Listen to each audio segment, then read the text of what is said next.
money.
Well, I guess. Hey, now, let's go to the countdown. We're live. Yeah. Hey, Charmer, how are you, buddy?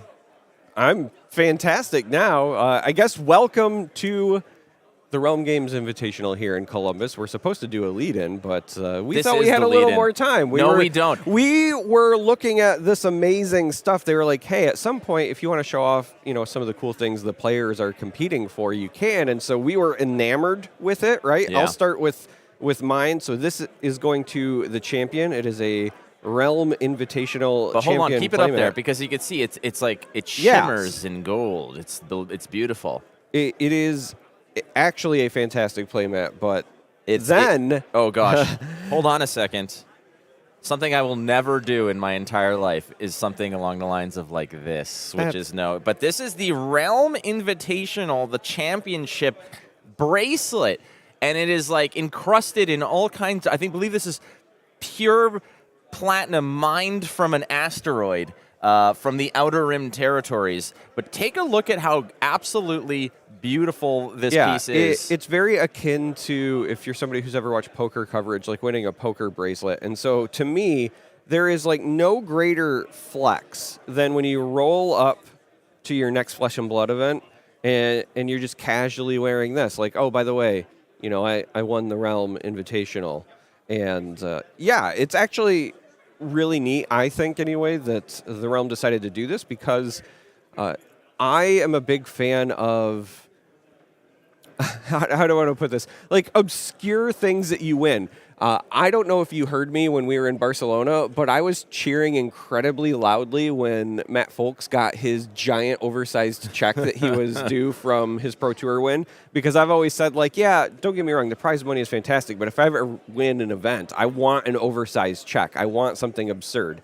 So a diamond-studded bracelet is right up my alley because it's just absurd. And so, of course, like the Realm is going over the top. And next year's a 50K, right? And we've actually we've commissioned Flava Flav, so it's going to be a gigantic medallion that spins. That's going to have a clock in it.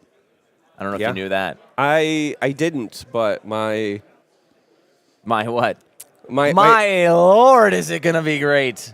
My time is up. Yes, your time. With that joke. My time is now. You can't see me. Let's just keep going. We're going full circle, just like the clock. Well, we had a lot of awesome people out there, and some of them decided to come talk to us about wrestling, which I am always for. Yes, so, we also were a little bit jazzed because we had coffee with Ron Pearlman this morning. We did have coffee with Ron Pearlman. By the way, Ron Pearlman not having any of it because he was up in the morning. First of all, like you said, looking comfortable. He's in his sweater and like sweatpants, comfortable joggers, wanted nothing to do with anybody, quiet, polite, just I said, good morning, Mr. Pearlman. I appreciate your work. Have a good morning. And I walked away and he's like, thank you. And I was like, cool.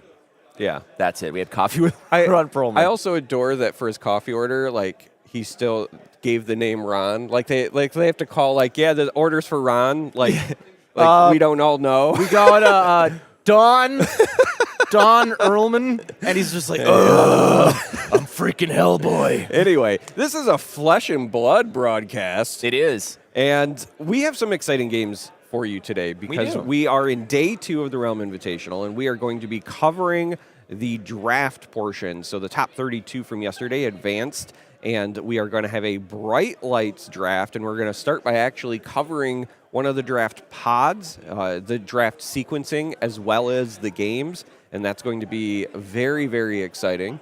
We also then, after the draft portion, have more rounds of Classic Constructed before we cut to our final top 8, which will compete for the big prizes on Sunday. No, it's going to be an awesome, awesome day. Again, the top 8 is tomorrow, 20K, a very top-heavy prize pool as well. Everybody who made day 2 gets a nice little payday as well, but there's the scaling of the prize pool is top 8 gets paid. It's that simple. If you win the whole thing, you get one hell of a chunk of change as well. But lots of other and things. And a cool bracelet? The bracelet, the mat, the PTI, the gold foil. Whoever wins this tournament walks away with a hefty bag of loot. Yeah, this is a pretty big event.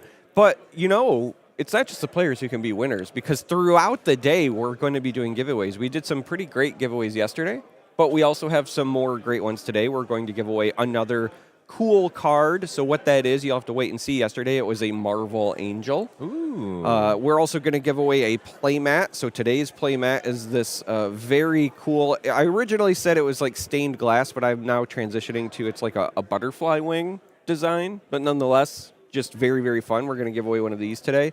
And we're also at some point going to give away an alpha pack of Welcome to Wraith. Oh, dang. Hey, that's pretty saucy. You got to think that's a pretty awesome prize to give away.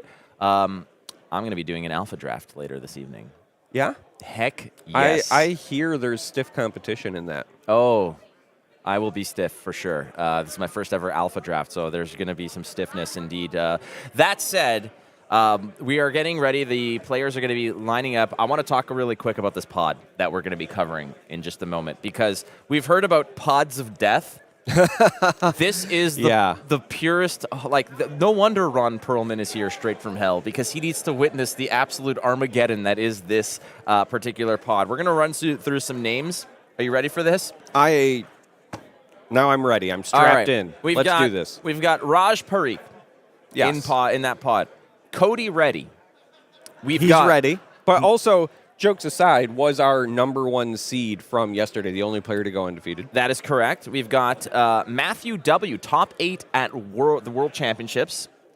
We have former world champion Michael Hamilton. We have, of the Council of Wizards, Saruman himself, Peter Budensic. Yes. Of Kano prominence. We have Kules, a.k.a. Majin Bey. Yeah, that's, to me, one of the most interesting aspects of this pod. I know we have 2 more players to cover, but that is teammates. So friendly fire occurring in this pod one way or the other, which is a pretty big deal. Yeah, they won't be facing off against one another, but competing for the card flow. Yeah, no, stuff. definitely. Yeah, they're going to be passing cards around, but Majin Bey in there. Kid Wonderbread, Brody Spurlock is going to be in there. And Matthew McInnes. This is one hell of a draft pod. That is the pod we're going to be following. I believe you and I are going to be actually knee-deep, right rubbing up against it when it comes to Michael Hamilton's draft. So we're going to be watching along with Michael Hamilton's aspect of the draft in short order. But 32 players, 4 draft pods. Going down the list of other players that made it through to day 2, Mara Faris, Fino Black. We've got Matt Dilks. My goodness. Ethan Van Sant. T. Tebow. Aaron Shantz of top 8 at Worlds as well. Nathan Crawford. Yanji Lee. It's unreal. Speaking of other Canadians, Matthew Dilks is still in day 2 as well. Yeah, there's so many people in this top 32 that are phenomenal players, do well at every event, and so It's going to be a very interesting day because it's split between draft and constructed. I talked a little bit about it yesterday. For example, Majin Bey, who's going to be in the pod we're covering, known for very quality constructed play, but has self-admitted on his YouTube channel that limited events are just not his forte. And so with Bright Lights being a very controversial draft set because some people say it's very shallow, other people say it's very deep, I'm kind of curious to see how he has adapted his game plan since Worlds, where he felt like he didn't necessarily do the best during the draft portion. It's the way it is. It's the way it is. I actually asked Matt Dilks. I said, Matt, like, you look so excited. Like, you're so worked up about being in the top 32. I said, what do you have to say? He said, yeah, I think it's pretty good. That was basically, he was like, he's kind of like the Ron Pearlman light. Yeah. Diet Pearlman. That is actually a great way to describe it. That is fantastic. Yeah. And I was like, oh, man, anything else you want to say, Matt Dilks? And he's like, yeah, I'm just happy to be here. He's kind of like the Bill Belichick of flesh and blood. All right. We're going to take a short break. We're going to come back with the draft action. We're going to be following along. I believe it's Michael Hamilton. We're going to see what he picks, follow along, talk a little bit about those picks, the strategies, etc. Yeah, we have to actually physically go. We're going to stand directly over Michael Hamilton's shoulder. Flake will be on his left. I will be on his right, like an angel and a devil, and we are going to call the action. Did you not hear it? No. So very much like in Mission Impossible. Where they that's what the harness was for? Correct, yes. I saw them rigging that up, yeah. And I thought, oh, that's going to be neat for Carolina later. I know she's an acrobatics person, but no, it's for us. Okay, well, either way, we are going to get you the closest action possible without interrupting their draft, and I'm looking forward to it. Yeah, so don't go too far. We'll be back in short order. We'll be right back with the Realm Rumble Day 2 draft.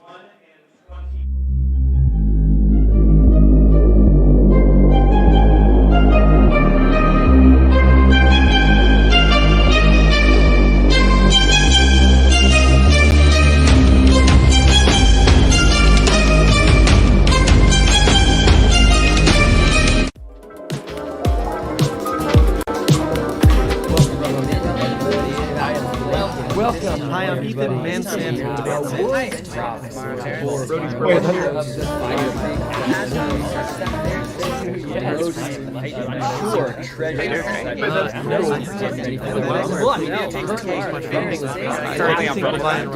you're rumbling. Currently, as of now, is your weight to Part of the Bravo thing. First of all, if only I'd stuck with it, I would have won World to do. What the Mining. Bravo,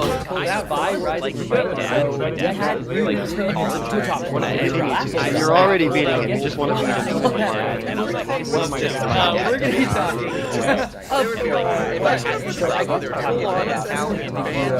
Well, that's kind of why My least favorite part of the game, at least right now, is warm on Bravo. I feel like I would use it.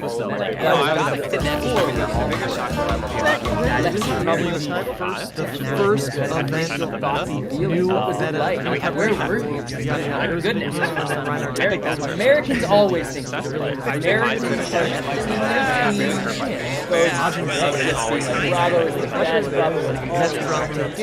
red. They shouldn't be popping up. I decided that I thought it was But look, it's still getting feed. I think Yeah. I would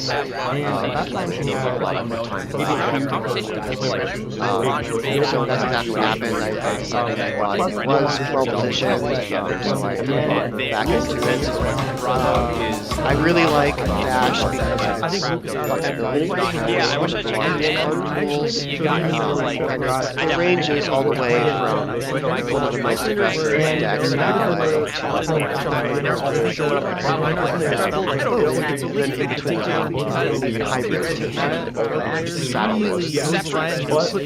you can really enact whatever.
we saw this in the past in waves with like Guardians teching in things like Choke Slam and Crush the Weak. Like when the Guardian gets to tech for you specifically, it gets a lot harder. Because previously they have to care about Dromai and Icelander. For sure. And Fi's being popular also pushes Dromai down a little bit. So it's like a balancing act there. We'll see. Yeah, absolutely. I think that's a very good point. Yeah, I know I talked to Flake about his Bravo list, and he at the very end was just yelling about Crush the Weak. He was saying, put it in your decks. It's when Fi's good, Crush the Weak is good. But let's talk about what makes Fi good. We have can I kind of make some example lists here from you. Talk to me a little bit about. You're going to have to provide 2 different game plans in these Kodachis and in the Emberblade as well, but just talk to me a little bit about the macro of what it means to bring Fi to a tournament, what you're looking to do. If you want to start with Kodachi specifically, you can, but you're the master here, not me. So just talk to me a little bit about the deck and the game plans. Yeah, for sure. I think in my mind, Fi is very much like a meta-dependent deck right now because you drop that consistency. So Fi is looking to feed on decks like Dromai, or really slow decks. Like when we saw Fatigue being popular, I was like ready to slam Fi because you have Phoenix Flames, right? You're like very hard to fatigue. Your weapon is an efficient 3 go again. At the end of the game, you can have 2 Phoenix Flames per turn, which is just no cards from deck, damage that has to be blocked. That's where I think his biggest appeal is. I guess at Worlds we saw Kodachis rise in popularity quite a bit. We're seeing a lot of hybrid builds. I want to shout out the world champion because the list we're talking about here, I took his list and I made some modifications just to kind of talk about what you might see come up in the meta. But the idea the appeal rather of Kodachis is massive momentum triggers, right? Totally. Which I think is probably the best way to play the aggro matchups now is subbing Kodachis and just threatening draw triggers and trying to outvalue your opponent that way. In addition, with the Belittle ban way back, it's hard to support 1 and 2 cost cards in the deck now, because your efficient turn, right? You're spending 2 on your Emberblade. You only have $1 extra per turn. So if you ever draw 2 1-costs, you just like can't use them. But the Kodachis are kind of modular, where you can use 1 Kodachi, you can use 2 Kodachis, or you can use no Kodachis, and it's no big deal. Sure. Which allows you to play more of the powerful 1-costs, like the new Bittering Thorns that we got from the Round the Table set, right? This is just like another copy of Mounting Anger that isn't Draconic. Certainly a drawback, but it hits whatever your next attack is. You don't have to banish a certain card, so that's very strong there. You'll see a lot of decks running Ancestral Empowerment or similar effects. I think this card's really good because it blocks for 3. If you played Fi, having 3 blocks instead of 2 blocks at the right time is like the difference between winning and losing most games. But having attack reactions for just 1 damage is huge game when you're playing Mask of Momentum. Like converting that to a damage and a card is insane value. But when you're also only pumping by 1 instead of like a Razor Reflex, and they blocked your attack perfectly, now they're losing a bunch of value if they de-react, and it's like you got the card advantage anyway. So look out for those, or think about playing those if you're playing Fi. Blaze is always an all-star in the deck. 4 go again. That's what more can you ask for? It's a breakpoint. Not a starter. You need to play a red card before that, but we have plenty of those in the deck. You usually see 9 copies of Brand with Cinderclaw for the Kodachi package specifically. It's somewhat difficult to get to your Phoenix Flame when playing Kodachis, and that is like one of the main reasons to play Fi, is that you get a free Phoenix Flame attack every turn, which also helps you trigger your shoot go. So that's what Brand is there for. It's turning these non-draconic attacks into draconic so we can get to that flame most turns. Double Strike is a pretty interesting card. It lets you have 2 attacks for the price of 1 card. I think it's pretty suboptimal in Emberblade builds, but when you're playing Kodachis, your objective is usually to get to 2 mass triggers per turn, and Double Strike is probably the best way to do that. You could do something like Flameclaw Awakening, which we'll talk about later, but that's harder to pull off. 0 cost 2 chain links is quite strong. E-Strike is kind of just the most flexible in the game, card in the game rather, probably. It works in big hands, it works in 2 card hands, and it blocks 3. It's just kind of like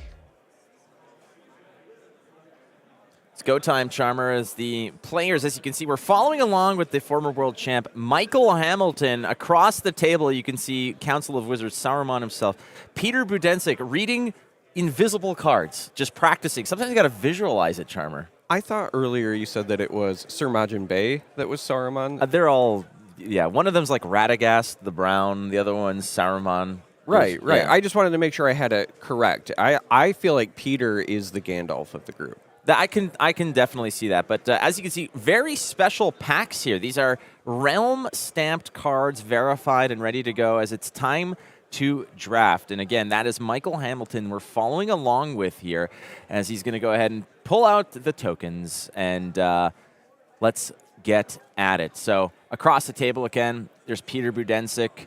You've got Brody Spurlock as well across the table. So lots of big, dare I say, like I said, heavy hitters at this particular draft. So we're going to count the cards again. Standard procedure. This is it's a big deal. There's 20K on the line, so you got to make sure everything's on the level. We've got a judge at the table making sure that everything is going smoothly.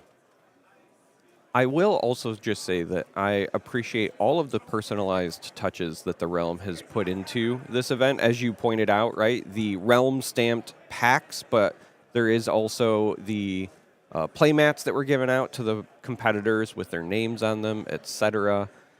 It is definitely something that I appreciate. I think the players have been very receptive to it.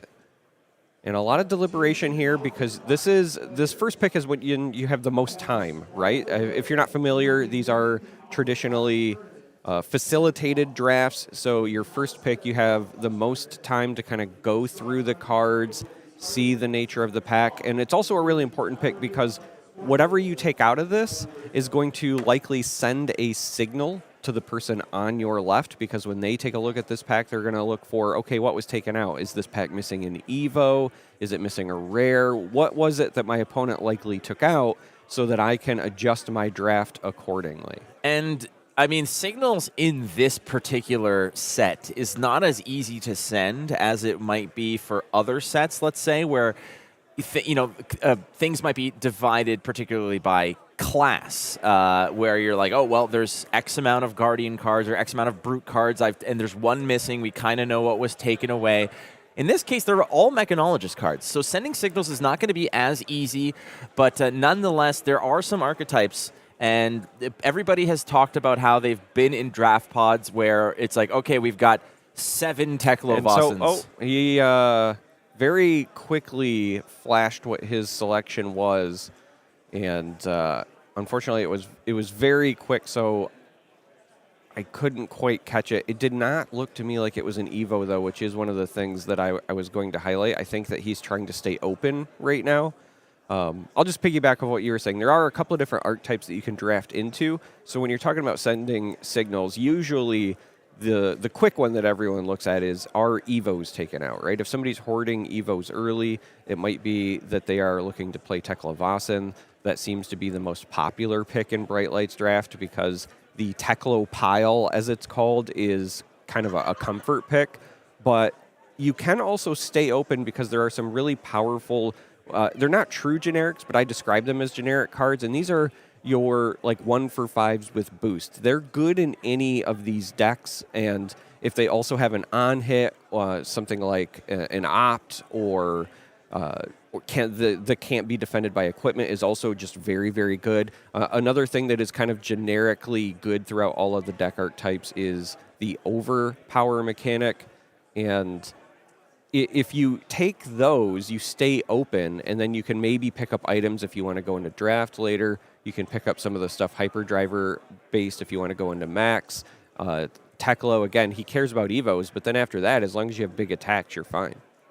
Passing on a backup protocol red, a very potent card, a lot of playability and constructed for Dash.io, and items are going to be a big importance as well.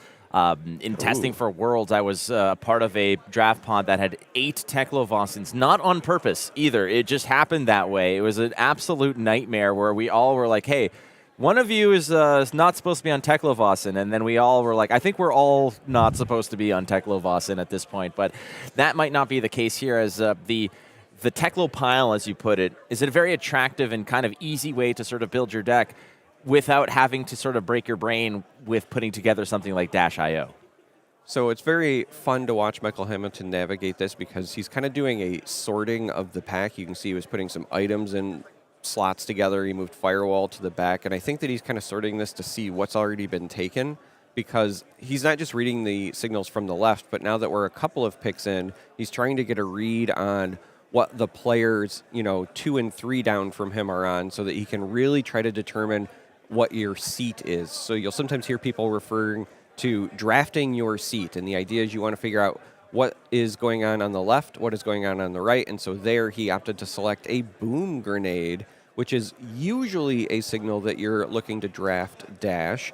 Does not mean it has to be the case. You can, again, still play boom grenade and find a lot of success if you've got access to overpower. It can be a very reasonable card with Max just because of the free crank trigger, so it's a great way to activate your Banksy if you do go that route, but a lot of times if you see an emphasis on these early picks with Boom Grenade, I'm thinking Dash and I want to rip it from the top. Well, Boom Grenade, again, usually is a card that represents a little bit of it's a win condition that you have to build and play towards. It's not necessarily the easiest thing to go ahead and pull off if your opponent sees it coming. It lives on the board. There's no surprises to a degree with it. However, in order to sort of circumvent that, a lot of the times the way to go ahead and pop off on it is either to go exceptionally wide with breakpoints, or the other option is to have something like an overpower card where you are going to just guarantee the on-hit. You are going to connect with it. So drafting boom grenades is part and parcel to a bigger plan. But again, Dash.io is, we've seen at Worlds how many of those big pods, Yuki Lee Bender playing Dash.io to magnificence at Worlds. Yeah, you mentioned that a lot of players can kind of see it coming, and that's because this is a set that just doesn't have true attack reactions. The only ways that you can really surprise your opponent after they've blocked out by kind of going over the top is with there is the Evo Whiz Bang, which is something you can play as an instant and gives an attack +1. But because it's not a base Evo, you only get to do that once per game. And then if you are on Dash, you can pull one of those items that buffs your Mechanologist attacks from the top at instant speed. But that's it. So there are no real combat tricks outside of those two in the set. And that means that boom grenades can be difficult to pull off if you don't have access to, as you said, the overpower. So again, following the former world champion, the 2022 world champion, Michael Hamilton, here it's day 2 and $20,000 on the line. To be determined tomorrow. However, getting to that top 8 is a significant boost in loot. And just fanning through them again, this pod, absolutely killer. Raj Parikh, Michael Hamilton, Matthew W. of World Top 8 fame, Cody Reddy, the #1 seed at this tournament, Majin Bey, Matt McInnes, Brody Spurlock, Peter Budensic. This is a killer pod, and what's fascinating about this pod as well is 2 of those players in this pod, one you see across from Michael Hamilton is a teammate with Majin Bey, that's Peter Budensic, both of them on Kano. So this draft pod, there is going to be some casualties. So we're going to have one of the Kanos not go 3-0 in this draft. But for all you Wizardly fans out there, there is hope. They are out there, and they are burning the house down. I would just like to point out, I think that we need to do something about the letter M. Because when you think about iconic Flesh and Blood, we've always joked about the Michaels, right? Michael Hamilton, Michael Fang. But there's also Matthew W., Matthew McInnes, Majin Bey, Mara Ferris. At what point do we just living legend all players that begin with the letter M in their name? If you want to sort of Thanos-esque snap away anybody with like an M in their first or last name, by all means, that is up to you. I don't feel so good, Mr. Hamilton. We are a little bit into this first pack here, and so far, I haven't seen anything super spicy outside of that boom grenade. The rest have been, again, kind of staying open, and I think this is pretty standard. As far as like the Bright Lights draft goes, I think for your first 4 or 5 picks, you do want to leave yourself windows because you want to get a read on what your opponents are doing. It's also worth noting that Teklo piles, as we were calling it, are also a great fallback, not just because you can get kind of the most generic value from Teklevasen, but there are two ways to pilot that deck as well. One is to go very Evo heavy, but the reality is you can also just get, one Evo for each slot. And in this format, it's pretty common to go through your entire deck, go through the first cycle. And so there was another selection. That was a boom grenade. That was another boom grenade. That's another sort of indicative of the fact that, hey, if that's cycling this deep into it, Dash.io probably is a safe bet on the return fire, and that's another pick. That's a second boom grenade. He's looking through the second pack, but items aplenty, very important, and boom grenades get a lot of work done. Like I said, the Yili Bender showing just the sheer potential of what a boom grenade can do from a surprise factor late game. What you need now to couple that with is a way to bust that through, be it an overpower card or just go wide late with the boom grenade set up to leak the damage, and that is a tall order. So it's still very early, obviously, in this draft. So Michael Hamilton now hunting for something big with overpower.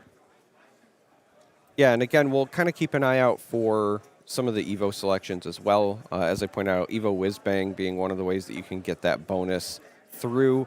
There are these scripts that you can rip from the top of the deck. You have to assume that's going to be a high priority, not just because of the boom grenades, but also because, again, if you're on Dash.io, that is a great way to just get additional damage. Now, it is worth noting, you talk about going wide, right? The boom grenades only trigger on attack action cards, not just any attack. So if you are playing Dash, one of the things that you can do is generate a fair number of action points and then try to get your opponent to block your symbiosis shots, right? If you can take multiple shots with that late game, and then eat some of their cards, and then end with a zero cost attack reaction or attack action, then sometimes that's also a great way to trigger the boom grenade. It's a very interesting thing because there are so few attack reactions in this set. You can overdo it on the boom grenades. I just got some. I got some awesome draft packs. So we're gonna show you exactly what these draft packs are gonna look like a little bit later here. But I scored us some draft packs, baby. Yeah, I beat up Brody exciting. Spurlock and took his packs. That's impossible. Brody Spurlock is an Adonis of a fighter, an absolute murderer. Not true. Not true. But if there was ever a chess boxing-esque format for Flesh and Blood, where it's like 2 minutes of combat and then 2 turn cycles of Flesh and Blood, my choice is still Brody Spurlock. Oh, see, I'm putting all my money on Matt Folks. Well, yeah, no, Matt Folks is like that doesn't count, dude. That's like I'm just saying. You can't do it. It's like picking Wayne Gretzky in a hockey pool. You can't do that. It's just unfair. That counts as 2 picks. I locked it in. All right, fine. Pack one, pick one. I choose Ron Pearlman. All righty. So early indication is that Michael Hamilton here leaning towards Dash.io, and like you mentioned earlier, playing your seat. It looks like he's kind of both happy to do so as well. I think that last selection was a yellow infused titanium, which is also a solid pick. So you can kind of shore up your deficiencies if you're going Dash by selecting some of these cards with Galvanize, because those items don't block.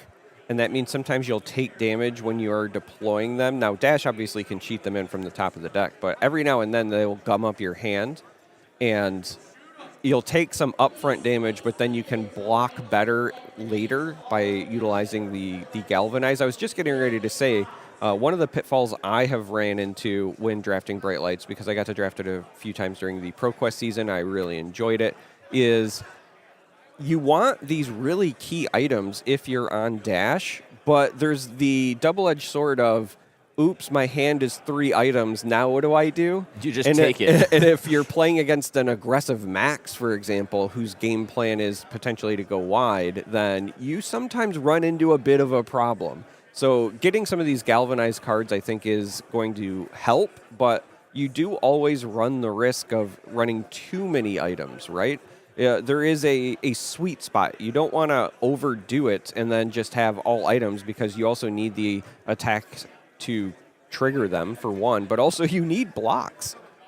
So I think there's a selection of Dissolving Shield earlier on by Michael Hamilton. Again, another defensive tactic that you can use. And again, the last cards. And the Dissolving Shield is also great if you're on dash because, as I was saying before, there's not a lot of attack reactions in the set, but there's also not a lot of defense reactions. However, ripping one from the top of your deck is like a pseudo-defense reaction because you can deploy it at instant speed if you're dash IO and get some of that damage prevention as a surprise. Correct. Yeah, we have the Dissolving Shields. We also have the Force Field in this set. That's another way that you can get a pseudo-defense reaction. I mean, there are cards like Firewall that help you to block, and they can also kind of shore up your game plan against Overpower, but this is a very reaction-light set overall. All right, so there was, I think, 2 Boom Grenades in that one, possibly a foil one that was just hidden in there. Nonetheless, a Boom Grenade in Michael Hamilton's selection. And that might be a signal that he could potentially either be the only dash at the table or at least the only person prioritizing the Boom Grenades, which is also very interesting. Well, I mean, this is pack 2, pick 1, right? So we'll see on the return if he does manage to find one. But it is certainly an option for him to choose there, to have a few of them open. But he is sort of favoring that one card up front. And Boom Grenades, I mean, at a certain point, you know, how many is too many Boom Grenades? Because like you mentioned, they do a lot of work, but at the same time, if they're not blocking for anything, I remember doing a shuffle up or a crack shuffle play, and at a certain point, it was just, I have 3 items in hand, and you've got a free pass. There's nothing I can do. You know, you just take it off the chin, and it just kind of sucks in that regard. But having Boom Grenades and sort of that surprise factor of, you know, a little extra damage over the top that you didn't quite expect. That's how you sneak in lethals. It also, when they're on the board, it forces your opponent to actually respect your attacks and messes with their game plan. And as you can see right now, there's a couple booms in there, or there's a Boom Grenade in there somewhere. I believe I saw. Yeah, there it is. We just passed right past it. So I believe that card that he's got there on the front is one of the equipment pieces, right? I think that's the Teklo base head. So it might be saying, okay, maybe I just want to select that and take some armor. Again, he hasn't made his decision, but as you noted, kind of putting it... Oh, because that was... What am I saying? Oh, yeah, okay. No, that's on me. So I was like... You're dead set. No, that is on me. I was like, wow, okay, so a couple Boom Grenades in that pack. Yeah, well, no, earlier I was like, okay, idiot. man, I can't believe I missed that he opened the second pack. No. I thought this was... So I was looking through some of the other card options here. Like, I was looking through the list of cards. I've got a bunch of the cards in front of me, and I was actually rifling through them. I look up, and there's a 15 pack. I'm like, oh, did I miss it? Let's just keep going. Yeah, it's been an early morning, but we're all good. Trusting the professional. Well, when they get here, we'll make it happen. But that's on me. I will own the mistake. We're not perfect. We're not Twitch chat, okay? We can't be perfect all the time. That's just not how it works. But if there is somebody who's going to be close to perfect, it might be Michael Hamilton. All right, so this is the actual first pick of the second pack, and I believe that is one of the Majestic Evo upgrade attacks that he was kind of thumbing over there at the beginning. And even if you're not Evo heavy, a lot of those are just really powerful attacks. I think the problem with the one that he has is that it's one of the ones that costs 6 and then gets the reduced cost based on Evos. You know, generic 3 for 7s in this set are fine, but if they also have that requirement of I have to have X number of Evos before I even get it to being the 3 for 7 or 3 for 6 or whatever, then that could be problematic. But you also don't want to send that, because the last thing you want to do is give a Teklo pile a free massive game ender. So this is going to be a tough decision. I think he's just kind of organizing the pack right now to kind of see not just what's in it, but because this is pack 1, you know that you're going to see the second half of this, right? So there's also that consideration of, you know, what might be coming back around. Tough decisions. Peter Budensik having a blast on the other side. Okay, so I believe he is going to ship that Majestic. So counting out the 14 cards there, just so that the person he's passing to knows, hey, the correct number of cards are here in the zone. There was a big speech that was given by the judge about the 3 zones when drafting. Ah, yes. The 3 zones of draft. So I want to say thank you and welcome to everybody who's joining us this morning for the draft. It's nice to have you here. Riddlerman Gaming, Andrew, Sergeant Robum, Big Link, everybody. It's nice to have you guys here. We appreciate you. Did we tell you that we had coffee with Ron Pearlman this morning? Yeah, we mentioned it at the. I'm going to say it a million times. The start of the broadcast. A million times. He actually, he got his coffee and he turns around and he says, Is that who I think it is? Is that 10 and Grace? And I said, absolutely. I said, I get that all the time, but sadly, no. No, it was not. To answer the question in chat, yes, I wish we had a telestrator. That is technology we're working on. And trust me, I have contacted the estate of John Madden to get that kind of technology. That is something we're going to work on next year. You never know. But it is also a dangerous endeavor. If you venture to have me have access to a pen to scribble on the screen, that is on you, friends. That is on you. I would abuse it, which is exactly why they've never given it to us, because I am 100% the John Madden of Flesh and Blood. I will say the most obvious things, like if you take the Mechanologist pack and you get the health points to 0, then you're going to win the game. Boom. Yeah. Right? No, that's and then I would just draw X's and O's and make a smiley face. And no, literally, the analysis would be something like, and when you take the pack and it has 14 cards, you pass it, the one you're getting is going to have 13. And then pay that man $1 million. Right there. Brilliant analysis, John Madden. Thank you so much. I want to do a Flesh and Blood Thanksgiving game where we are served a turducken the way John Madden intended it. Oh, is that how he intended it? Absolutely. Okay. Sir. All right. We should probably cover the draft. I'm here. All right. I'm covering the draft. To answer chat, yes, Ron Pearlman was actually here. We really did meet him this morning. We did actually meet him. He was not having it at all. Not a bit. But he was not having a good time. Basically he was getting coffee. He was in like a sweatsuit, and when he was waiting for his order, I got my coffee. There.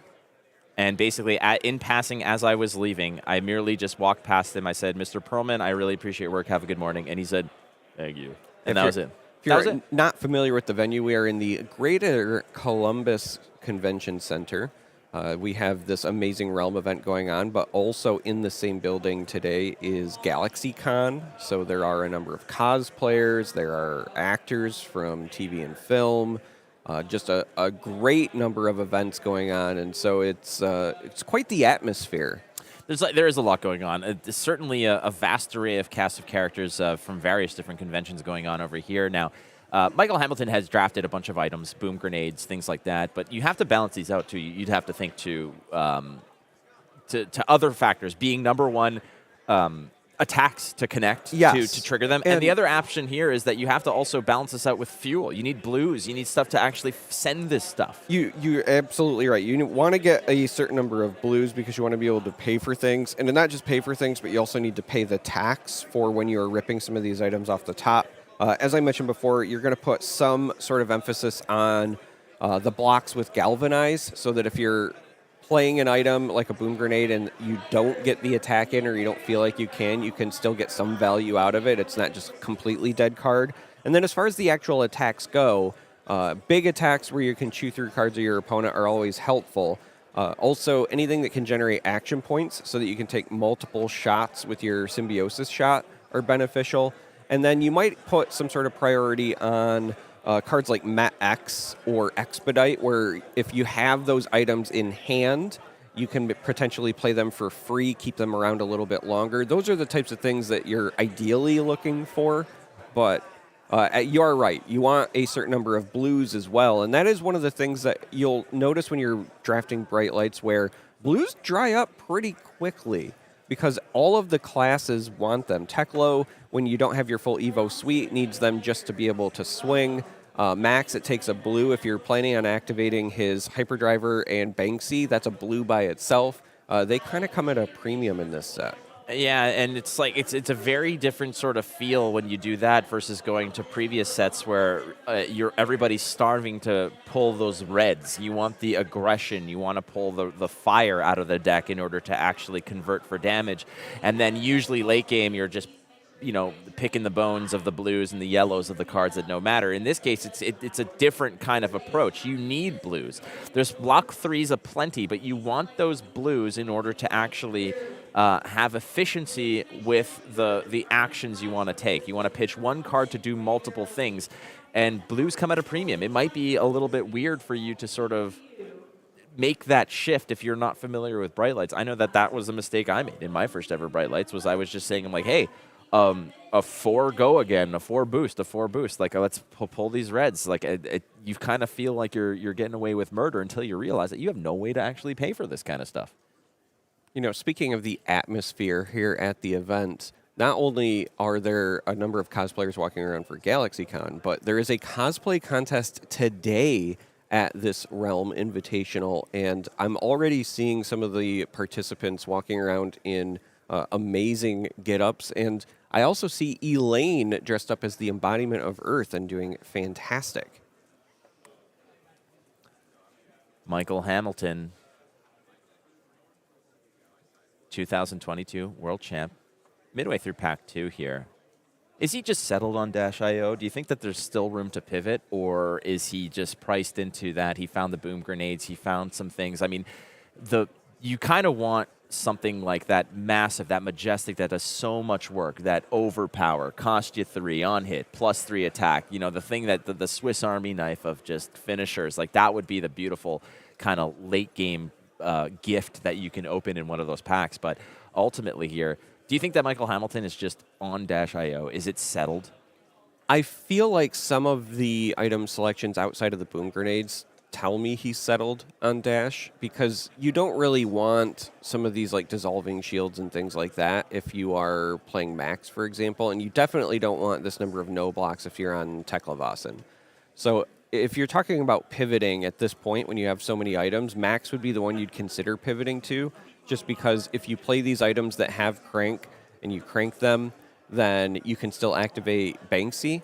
You don't have to rely solely on his hero power for the hyperdriver to turn that on and meet that requirement. You could also threaten Banksy, giving these steam counters back to the items that you've played from hand with crank. The problem is that you still need a certain amount of attacks and a number of ways to pressure and trigger that boost to kind of set up the rest of Max's suite. And the shields and things like that are usually not the way that you want to do it. So I think right now it's pretty safe to say that Dash.io is the pick for Michael. Rifling through those cards again towards the late game. For the most part, you're probably putting almost every single card in your deck. It's going to be rare that you're going to cut down to a strict 40 in certain cases. Ultimately, though, you have to find value in these late picks. This is, to a degree, like anybody can pack one, pick one when it's so obvious. That's not where the heroes are really made. As he picks up, a backup protocol here, and but you have to just say, hey, like I need to find a card that is gonna either fit in just obscurely to a larger game plan, or something that's gonna have value either as a 3-block or as pitch fodder. Like, if I'm not sending the card, I need to find value out of it in a certain case. In late game, that's where, good drafters become great drafters. The backup protocol is such an interesting pickup in this format, because when you have as many items as Michael has already drafted, one of the things you can use the backup protocol for, if you're item heavy and you need defense, is to just, as an instant, bring back one of those blocks that has Galvanize, and then in many ways that kind of becomes an additional block for you on a turn where you might have been short, right? Because he has drafted a lot of items. I feel like not only is he on Dash, but he's going to be on a very proactive, aggressive Dash. The idea being that if I attack a bunch, I don't have to worry about drawing non-blocks because my opponent is the one blocking. I think that's going to be part of the game plan here. Just doing a quick review here after 2 packs of draft. Both players, or rather Michael Hamilton across the table from him in the black min-max sweater. That is Brody Spurlock. And in the right corner, that's Peter Budensic of Kayfabe Cards. Yeah, and you can just kind of see the sleeve of white, but I believe that is Matt. Is that Matt McInnes? McInnes. That is Matt there, McInnes, yeah. I believe. You're correct. So again, if you're just joining us, welcome. This is day 2. We're doing the draft. We've got 3 rounds of Bright Lights draft. The pod as it sits. Raj Parikh, Michael Hamilton, Matthew W., the number 1 seed Cody Reddy, Majin Bey, Matthew McInnes, Brody Spurlock, and Peter Budensic. That is the pod that we're going to be following, but that isn't to say that the other pods aren't just as dangerous. I'm looking right across the field here. I see Nathan Crawford. I see Yanji Lee. I see Yuki Lee Bender. I see all kinds of world-class players that are still out there, still kicking ass.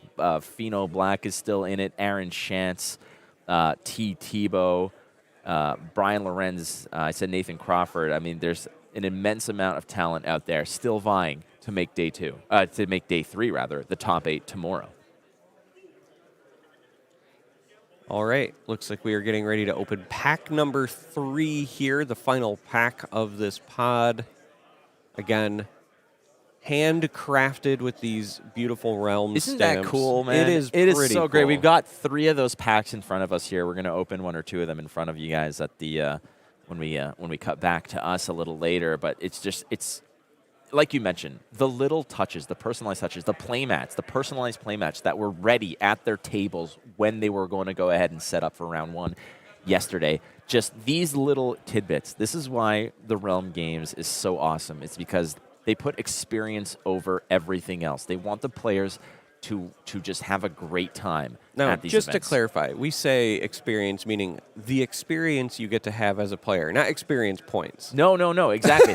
you're no, yeah, you doofus. Of course, it's the I'm fact just, spelling it out for the folks at home. you want to walk away feeling like you spent a weekend, well. You don't want to walk away saying, man, what a waste or whatnot, or like, man, I wish I didn't go. Everybody who comes to one of these events always leaves and says, man, I had a great time. Like, I feel like I feel valued. I feel like I got my, not just my money's worth, but like I went to the event. I had a great time. I left with more than I came with, and that is win or lose, and that is an amazing element that the Realm Games is always doing here. And again, a lot of that is just little details like these little these little draft envelopes. And we're into pack 3 here again. 3 rounds of Bright Life draft is what's going to kick off day number 2 following Michael Hamilton, the pod of Armageddon here. And it looks like he's leaning Dash.io open to this point. How much pivotability, if that's even a word, do you have into pack 3 pick 1, or are you priced in at this point? With this particular draft, I would say you're priced in because, again, once you're so item heavy, it's hard to pivot out. Other decks actually, I think, have some level of pivotability. So there for that pick, that's a dive through data. That's a solid pickup. Earlier I was talking about some of the types of attacks that you want to prioritize, right? And, I mentioned MedX and Expedite because those are item based. But with Dash, the dive through data is also incredibly relevant because the opt means that you can dig a little bit deeper while looking at the top of your deck. So opt is a very powerful effect when you're piloting Dash.io. This just reinforces that he is locked in on Dash. But if you're talking about just overall pivotability, if you're on something like a Teklo pile, but you haven't got a lot of Evos, there is a very viable strategy where you can play Max, but with a Teklo leveler. If you only drafted 1 Evo for each slot, but you don't feel confident enough that you have the ability to always activate Banksy, then you can totally do something weird like play Max with Teklo Leveler and still be fine. It doesn't have to truly be Teklo Vasan. So there are some like niche pivots that sometimes happen in that regard, but Michael is 100% on Dash at this point. Question is how many others are in there, and a lot of the signals perhaps being sent his way is such that he might be insulated away from the other dashes. That is always a good feeling when you know that you're 2 players removed from your next competitor stealing cards from you. Now in Bright Lights, it's a different story because a lot of these cards can be appealing to multiple heroes for different reasons. Obviously, items, something that Dash wants a lot of. However, in other previous sets, when you keep getting fed your class cards late into the rounds, that is a very confidence-building feeling. You go into that first round of draft gameplay feeling like you got away with robbery, that people were just feeding you gifts the whole way through. And if you're picking up some of those big Dash.io cards, maybe some red boom grenades and is your pick 3s or 4s, it's got to be a good feeling. Yeah, and this is an interesting pack because I do see another dive through data available here, as well as some items. Other cards, that you might be looking for, again, like I mentioned, Expedite, MedX. There's also things like the Data Link. That's another one of those attacks that has Opt as an option. But I mentioned before that Galvanize is something that you also want to prioritize so that you can get extra value from those items. This is going to be a very interesting day because we have the draft to start, right? Yesterday, we had 7 rounds of constructed. Then today, we have the draft, and we know that some of the players are stronger in constructed. And I mention this because, again, this pod in particular has Majin Bay, as well as Peter. They're both Kano players, right? And so if you do poorly here, but you can bounce back, because the second half of the day is constructed again, you could still, with a bad draft, put yourself in a position to make the top 8 cut. It's not the end-all, be-all.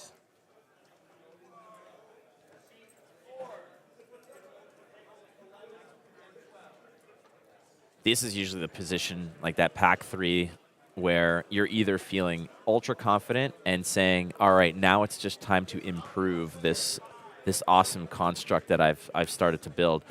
Or on the opposite side, I've been in positions where my pack 3, I was like, I need to open an absolute slayer of a card right here, or we're done. And I think that at this point, Michael Hamilton is probably in a position where he's thinking we're looking to just bolster something that we're pretty happy with. My pack 3s, personally, are usually when I'm panic picking blues. Oh, because yeah. I'm selecting my there. power cards, pack 1, and then pack 2 from the other direction, and then I do the review before pack 3, and I'm looking and I'm like, man, I've drafted 2 blues up until this point. I need some juice, and then I start over picking blues in pack 3, and it sometimes comes back to bite me. It is definitely a part of my game that I'm continuing to work on, but I feel like Michael Hamilton is in a good position here. He's had a number of blues already. I believe that was a Collider that he selected. It might have been a red one. So again, that's one of those cards that you can use as a pseudo attack reaction in Dash because it is something that buffs the attack, but because you can play it from the top, that's a great way to get those boom grenades to trigger. Again, Hadron Collider, when you boost an attack, you destroy it. But if you can play it from the top after your opponent has already blocked out like your first attack, then it messes with their combat math a bit. Combat math.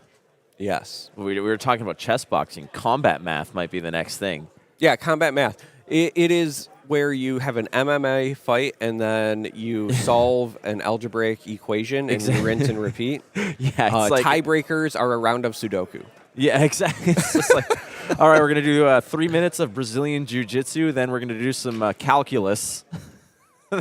Combat math. So I wish I was joking, but there is actually MMA done while skydiving.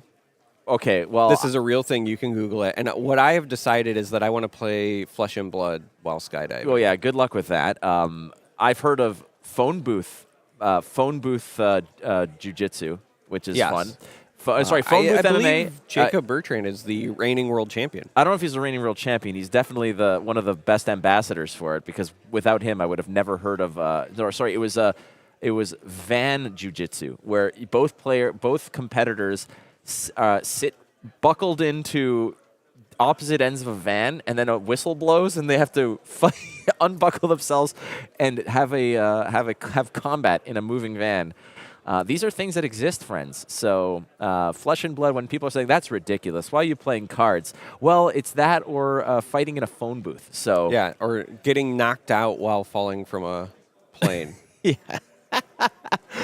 All right. Well, it's the late segments here of Pack 3, ladies and gentlemen. Again, we're doing 3 rounds of draft and then back to 4 rounds of Classic Constructed until we get that magical cut to the top 8, which will be resolved tomorrow. But there's all kinds of other fun things going on over here at the Realm Rumble. Cosplay contest happening. There's other games going on, side events aplenty.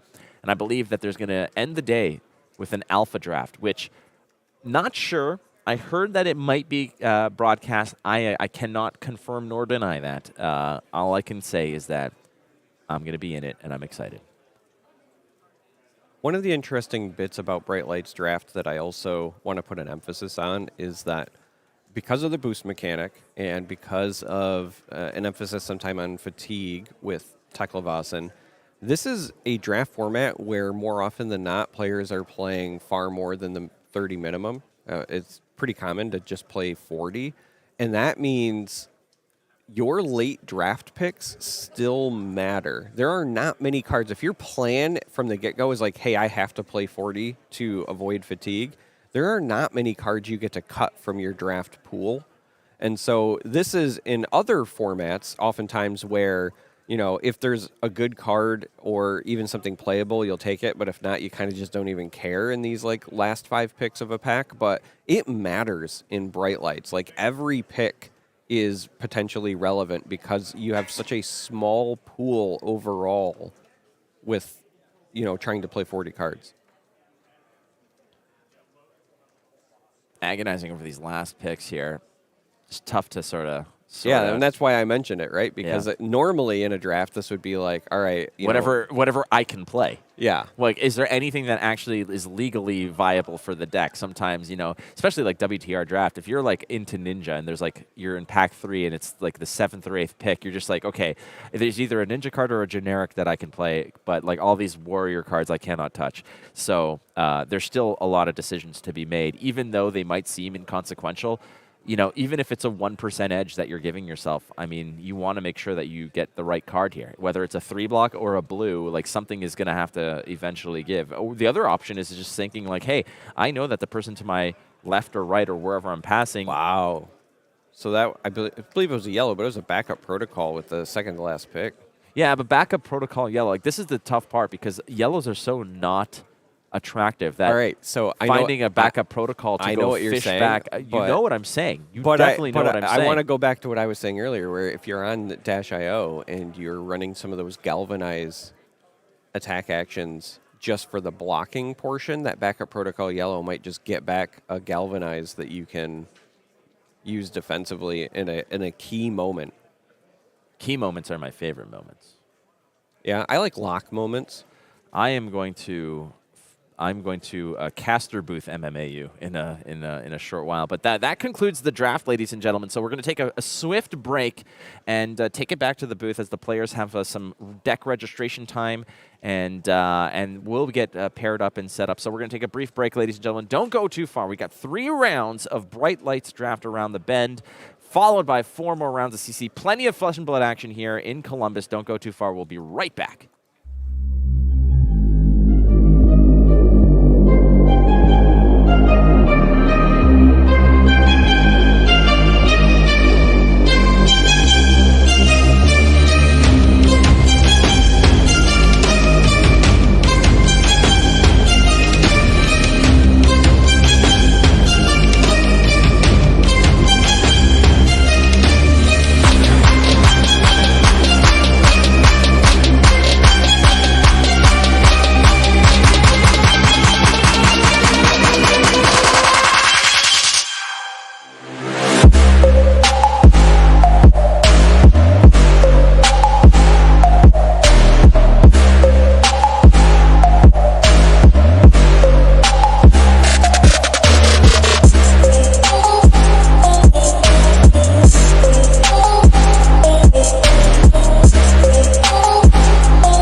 Welcome in, everybody. I am lucky enough to be joined by a world's top 4 competitor, a member of the fabled Runaways, and all around very nice guy. This is Dan Rutkowski. How you doing, man? I'm doing great. Yeah? You getting ready for the Rumble? I mean, currently Rumble is it's Currently, happening. I'm rumbling. Yeah, currently you're rumbling. Currently you're rumbling. But as of now, as you await to Rumble, I'm so excited. Yeah, we are so excited to get everybody together and talk right now about one of the decks that was perhaps a surprise when it won the whole damn thing at the World Championships. Phi Rising Rebellion, the deck that you took to a top 4 finish last year at the World Championships. So I'm so glad that you agreed to take the time and share with us some of your insights on the hero. So I guess actually, before we talk about, Icelander leaving and getting to the deck, were you expecting Phi to do so well at Worlds, or did it come as a surprise to you as it did to me? Oh, I was definitely surprised. I mean, the biggest shock was the amount of Phis to start. I think it was 45, which is like 10% of the meta. And we hadn't seen that leading up to the event at all. I think that certainly contributed to the success, but Phi's been a deck. It got really hurt by the Belittle ban, but it's always been a deck that can spike any event. Like, it's just so powerful when the draw lines up, and it can win any matchup if you get the cards you need to get it done. Do you think it's helped by dual format events? Do you think having to the being able to use your skill expression, something like draft, which is much less, oh no, this is a Phi mirror, I lost the die roll and I just lose, is that part of the strength of the deck? Looking at, this is a split format as well, but the Rumble is day 1 all CC. So do you think it's something about the split format that helps a deck like Phi? Yeah, I wish I checked the data on Phi's CC records, but I definitely think that contributes. Belittle really was the consistency glue for the deck. So the less games you play, the less likely you are to hit 4 red hands and hands that don't block well, for sure. Which is usually what leads to your losses as Phi. 100%. Well, let's talk about Phi now in the weekend that as everybody's currently rumbling. But first, I'm asking everybody, I'm asking all these experts, what happens to Phi Rising Rebellion now that Icelander Stormbind has left us? That was literally the finals in the World Championship. Icelander was what was trying to stop Phi from taking the whole thing down. Now she's gone. So talk to me a little bit about what Phi looks like moving forward, because people are saying he might be decked to beat. I don't think that's unreasonable. I think Icelander was a terrible matchup for Phi before. Yeah. It's all because of Belittle. You have to have a blue every hand to beat Icelander, and Phi doesn't want that many blues in the deck because all your power is off of reds, and usually you can operate without them. So I think Icelander leaving, and Icelander was a huge part of the metagame. I think Phi stocks go way up. I do think the issue is his stocks went up so high that now he might be the deck to beat, so people might be targeting him. You see this, we saw this in the past in waves with Guardians teching in things like Chokeslam and Crush the Weak. When the Guardian gets to tech for you specifically, it gets a lot harder. Because previously they have to care about Dromai and Icelander. For sure. And Phi's being popular also pushes Dromai down a little bit. So it's a balancing act there. We'll see. Yeah, absolutely. I think that's a very good point. Yeah, I know I talked to Flake about his Bravo list, and he at the very end was just yelling about Crush the Weak. Saying, put it in your decks. It's when Phi's good, Crush the Weak is good. But let's talk about what makes Phi good. We have can I kind of some example lists here from you. Talk to me a little bit about. You're kind of to provide 2 different game plans in these Kodachis and in the Emberblade as well, but just talk to me a little bit about the macro of what it means to bring Phi to a tournament, what you're looking to do. If you want to start with Kodachi specifically, you can, but you're the master here, not me. So just talk to me a little bit about the deck and the game plans. Yeah, for sure. I think in my mind, Phi is very much a meta-dependent deck right now because you drop that consistency. So Phi is looking to feed on decks like Dromai, or really slow decks. When we saw Fatigue being popular, I was ready to slam Phi because you have Phoenix Flames, right? You're very hard to fatigue. Your weapon is an efficient 3-go again. At the end of the game, you can have 2 Phoenix Flames per turn, which is just no cards from deck, damage that has to be blocked. That's where I think his biggest appeal is. I guess at Worlds we saw Kodachis rise in popularity quite a bit. We're seeing a lot of hybrid builds. I want to shout out the world champion because the list we're talking about here, I took his list and I made some modifications just to kind of talk about what you might see come up in the meta. But the idea the appeal rather of Kodachis is massive momentum triggers, right? Totally. Which I think is probably the best way to play the aggro matchups now is subbing Kodachis and just threatening draw triggers and trying to outvalue your opponent that way.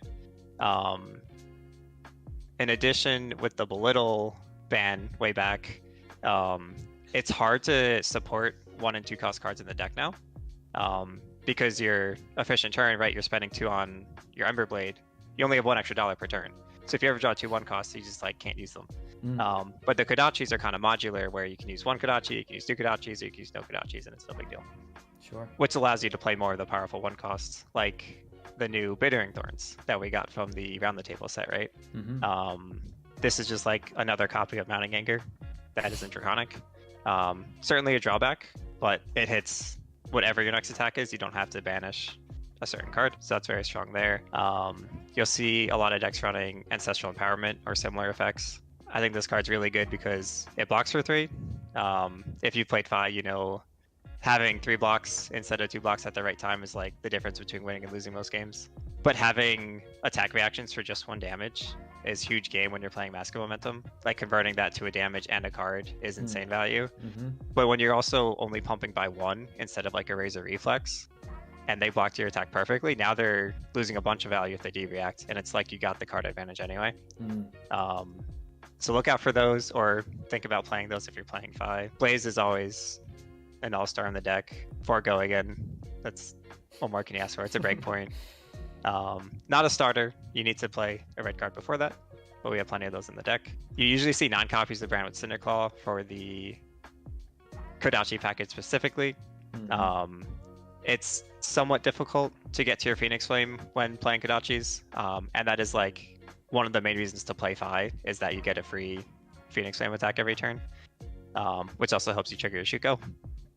So that's what Brand is there for. It's turning these non-Draconic attacks into Draconic, so we can get to that play most turns. Double Strike is a pretty interesting card. It lets you have 2 attacks for the price of 1 card. I think it's pretty suboptimal in Emberblade builds, but when you're playing Kodachis, your objective is usually to get to 2 mass triggers per turn, and Double Strike is probably the best way to do that. You could do something like Flameclaw Awakening, which we'll talk about later, but that's harder to pull off. 0 cost 2 chain links is quite strong. E-Strike is kind of just the most flexible in the game, card in the game rather, probably. It works in big hands, it works in 2-card hands, and it blocks 3. It's just kind of like give you consistent plays regardless of your draws. That's one of the ways to make up for your 4 red hands. Being able to do a big attack without pitching is very nice. Not too much to say about Lava Burst. That's just a super efficient ender, right? Attacking for 5 or 6 with 1 card is exactly what you want to be doing. It's probably a lot of the appeal of Fi over, say, like Katsu, is that you have these efficient finishers like that. Mounting Anger, we kind of talked about. Bittering Thorns, just one of the best starters. If you can support the 1 cost, that card is great. If you start the turn with that, you're kind of forcing your opponent to decide, like, am I going to give you 1 point of value now and waste my block, or am I going to wait for the Kodachi trigger? And when you're doing things like that and playing attack reactions and trying to get these triggers, you really want to be playing that mind game with your opponent of saying, like, hey, what do you want to do with this? Like, you don't know what these other 4 cards are, or 3 cards. Just trying to make decisions hard for your opponent as much as possible. I think if you're playing Kodachis, you want to be looking at 1 Phoenix Flame only, unless you want to support Flameclaw Awakening. I think you can, but with the addition of Bittering Thorns, it's kind of a more efficient play in Kodachi builds. And Phoenix Flames, if you draw them, are obviously the worst card in the game, probably. Terrible. Yep. Rabble's a cool card. I don't think every list will play it. It's just kind of, I think that was kind of like the simple replacement for Belittle when it went away. It doesn't help your consistency as much, but it's just another go again that has the upside of being forgo again, and that's what you want. Yeah. It's a little unreliable in Mask of Momentum builds, obviously, because you don't know if you're coming in for that 4 breakpoint like you want to. or if it's just gonna be a dud and attack for 2 and get equipment blocked. We have our 0 for 3 starters in Rising Resentment and Ronin Renegade. That's the bread and butter of the deck. Play a Draconic card to start. Continue your chain, enable your extenders, and get to that Lava Burst finish at the end.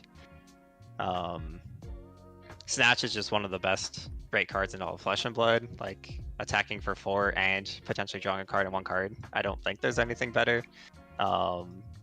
Having access to attack reactions like Art of War Next allows for some like pretty big setup plays. If you land that on your Mask of Momentum trigger and then you pump it and get to draw 2, it's pretty game winning usually most of the time. Art of War is of course like the power card of the deck. You're looking to play this off of Tunic usually, or at least 5-card hands. As you play the deck, you'll probably find playing 2 Art of Wars in the same turn is usually inefficient. Kodachis can get away with it a little more, but when you're playing Everblade especially, like, you just don't have the resource curve to support your potential draws and 2 Art of Wars because they cost 1. So you usually want to play 1 and set the other if you see them in the same sequence. I think one of the biggest upsides of playing Kodachis is Salt the Wound. This card was already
until about 2 days before Battle Hardened Bologna, and I was informed that she wasn't in the clear yet. And I was like, okay. Well, I had contingencies, and I just sat here glued to my computer all of Saturday morning as the Battle Hardened was happening, just like getting live reports from on the ground. There was no stream, but I knew a couple people there, and so it's just like, what's happening? Please tell me. Yeah, so I was very in tune as the news broke. Yeah, for sure. I think it's actually maybe cosmically a little. It's tragic that you are. One thing I forgot to mention at the beginning. You are 2-time a back-to-back damn near battle-hardened champion with the deck Icelander, and then it was a battle-hardened that took her out, sadly. Yeah. But so very fitting. You had mentioned, looking ahead to the Realm Rumble and bringing Icelander to the event. So do you mind just telling us a little bit about like how your deck would have looked? Were you bringing anything spicy? Did you have any like new changes in game plan for the event before everything went down? As far as my lists go, I was planning on being very spicy, which means, I was going to play closer to a stock Icelander list. Star for a star was going to be in my 80. Oh my god. Mind blown. But of course, Red Aether Hail, my love, was going to be in there as well. I really enjoyed seeing those cards in the world's top 8 lists. I think they found a really nice blend between the attack action strategies and the more arcane focused strategies, and I was really inspired by those lists, was probably going to end up taking something similar to those in terms of like where my deck building was for the deck. Yeah, totally. Up until last Saturday. Up until the moment. So, briefly, we're going to look ahead into this new